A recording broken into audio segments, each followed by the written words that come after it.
Hello and welcome back to the channel. Today we'll be looking at probably the most hyped 350 Yeezy V2 of the year, maybe even of all time. It is the black 350 V2 static in the full reflective colorway. So there's the label for you. This pair has been sent to me and is in fact a replica pair. However, I think you'll see it's a pretty good replica.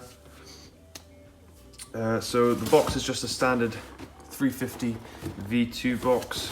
Everyone's seen it probably about 1 million times. Take a look at the label there.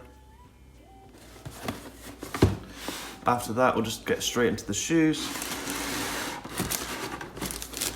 Once again, the paper comes wrapped around it, so fakes have clearly worked on this and seen that paper should actually be wrapped around.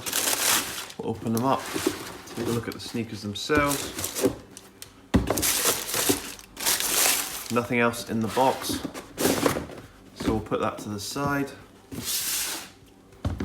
And here we have the reflective black statics. Can you spot any flaws straight away? So firstly, the first flaw I can see is actually the overall shape of the sneaker. Fakes still can't seem to get the shape correct, so there's a slight difference there. Look on both sides as well. So if we look towards the pull tab, we can see the pull tab is slightly too loose on the heel of these replicas here, so it's a slight difference there. There are also glue stains dotted around the sneaker. However, this could happen on authentic pairs as well. However, it's more likely to happen on replicas, and especially with this being such a limited release, I expect the QC to be pretty good. It's estimated there's only around 4,000 pairs of these being released. So before I get into anything else, I'm just going to give you a quick B-roll of the reflective statics and triple black colorway, just for you to have a look at. So I hope you enjoy that.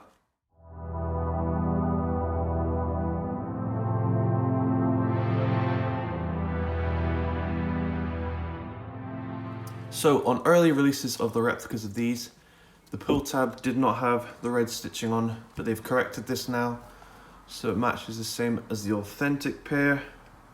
If we look at the boost, hopefully it's going to focus. The boost is slightly, again, too defined. However, they've done a pretty good job. It's still rather hard compared to an authentic pair, but they've done a pretty good job overall. If we look at this boost patch on the sole at the heel, I actually believe it's slightly too flat. It should be slightly raised from the heel, however it's completely flat with the sole. That's one flaw there. If we look at the Adidas symbol printed here, it's not printed as cleanly as an authentic pair, so that's a difference to see. So we'll take a look now at the inside of the sneaker. Paper here has actually been worked on pretty well. Did a pretty good job. Take the insole out. So if we look at the insole, once again, the Adidas 3 stripes on the insole are not printed entirely cleanly. The text here has been done very well though, however, and the Adidas symbol for once has been done pretty well. Once again, the insole's pretty good, to be fair. The only difference is the Adidas symbol on the front. The stripe on the side is slightly translucent, as it should be. On a retail pair as well, you can see through it in certain lightings. The reflectiveness of this pair is actually very good as well. I think you can see that when I showed you the B-roll. Once again, the toe box here is slightly too large, but that's a very minor detail. This is a quick look at the labels that they provided to come with it. You can see them. Once again, on the other insole, on the right pair, the Adidas symbol again, the 3 stripes going across are not printed entirely correctly. One of them is slightly larger than the other, but still very minor details for a replica pair. They've done a very good job here. As you can see, glue stains on the inside of the sneaker as well. I also believe the sole is slightly too translucent. As you can see, the boost coming through, it shouldn't be as clear on a retail pair. However, a large majority of people will never see a retail pair of this because they will be so limited, I believe. On early replicas, the laces were completely the wrong colour. However, they have worked on these as well. If we look down the middle, the stitching, if it's going to focus, the stitching is slightly too loose. Should be slightly tighter than this. That's another small detail. I haven't worn these yet, but I will give them a test just to see comfort wise compared to an authentic pair. But that will be it for a very short review. As you can see, replicas have improved drastically, but there are still a few flaws that you can look for. I think the biggest telltale sign is actually the shape. If you have ever seen an authentic pair in hand, you can tell straight away that the shape is different.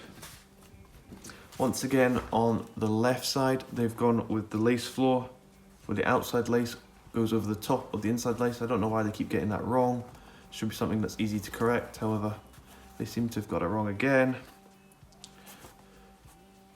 I'd just like to make a disclaimer that this is for educational purposes only, and I don't support the use of fakes or the purchasing of fakes. This is just so people can learn when to buy an authentic pair and the differences between a fake and a real pair.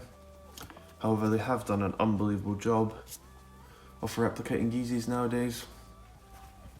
So I'll just give you a quick bit of B-roll before the end, but thank you very much for watching. Please subscribe to the YouTube and Instagram, give that a follow.